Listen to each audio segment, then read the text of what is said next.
వారం జీకే తెలుసుకుందామా మరి? తప్పకుండా. దంతాలపై ఉండే ఎనామిలని పొర జీవ కణజాలము కాదు.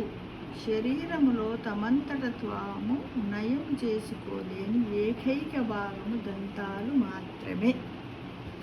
ఇక పెగ్విన్లకు మొఖాలు ఉంటాయి, కానీ అవి వాటి శరీరము లోపల ఉండటం వల్ల మనకు కనిపించవు. చాలామంది మొఖాలు ఉండవని అనుకుంటారు పెగ్విన్, కానీ ఉంటాయి, లోపల ఉంటాయి కాబట్టి కనపడవు.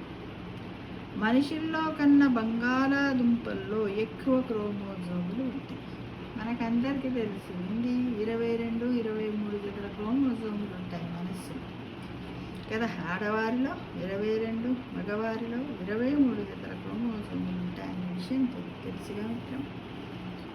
నోమోఫోబియా అంటే మొబైల్ ఫోన్ లేకుండా ఉండటానికి, లేదంటే సిగ్నల్ కోల్పోవడానికి భయపడడం. ఫోన్ లేదు అని భయపడుతూ ఉంటారు కదా, సిగ్నల్ లేదు. దాన్ని ఏమంటారు? నోమోఫోబియా అంటారు. సగటు మనిషి శరీరంలో ఒక చిన్నపాటి మేకును తయారు చేయడానికి సరిపడ ఇనుము ఉంటుంది మన శరీరం లోపల. ఇక ప్రపంచంలోని అత్యంత పురాతనమైన చెట్టు మెతూసెలా అనే బ్రిసిల్ కోన్ ఫైన్ వృక్షం.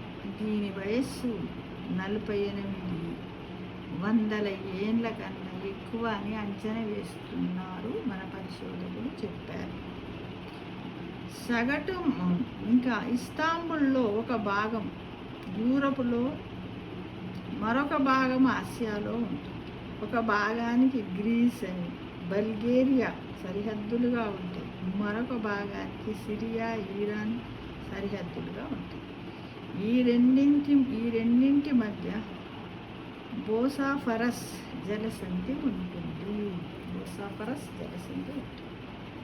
ప్రపంచంలోని అతిపెద్ద రబ్బర్ బాతు 79 అడుగుల 6 అంగుళాల ఎత్తుతో రికార్డు సృష్టించింది. ఒక సగటు వ్యక్తి తన జీవిత కాలంలో సుమారు 35 టన్నుల ఆహారాన్ని తింటాడట. అమ్మో, మనమేం తక్కువ తినాం కదా. టన్ను అంటే 10 క్వింటాలు కదా, అలా 35 టన్నులు తింటామంట. అతిపెద్ద జిగ్సా పజిల్లో 5,51,232 ముక్కలున్నాయి.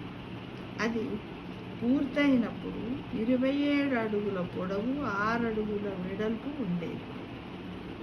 స్నానం చేసేటప్పుడు సృజనాత్మకంగా ఉంటారు.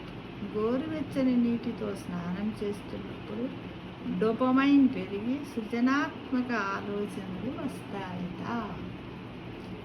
ఇక 1913లో జార్జియా టీనీ బ్రాండ్విక్ అనే మహిళ విమానం నుంచి మొట్టమొదటి పారాచూట్ జంప్ చేసి సక్సెస్ అయ్యిందంట. చూడండి, మన మహిళనే first.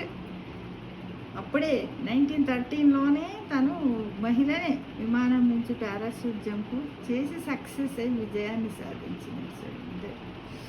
That is the women power. 13 అనే సంఖ్య ఉండే భయాన్ని ట్రిస్కైడోఫోబియా అంటారట. 13 అనే సంఖ్య అంటేనే అమ్మో 13 సంఖ్యరా అంటే అని భయపడే వాళ్ళు ఉంటారట. ఆ భయాన్ని ఏమంటున్నారు? ట్రిస్కైడోఫోబియా అంటారట. ఇది ఈ వారం జీకే క్వశ్చన్స్ తెలుసుకున్నాం. మళ్ళీ వారం మళ్ళీ కలుసుకుంటాం. Thank you for watching.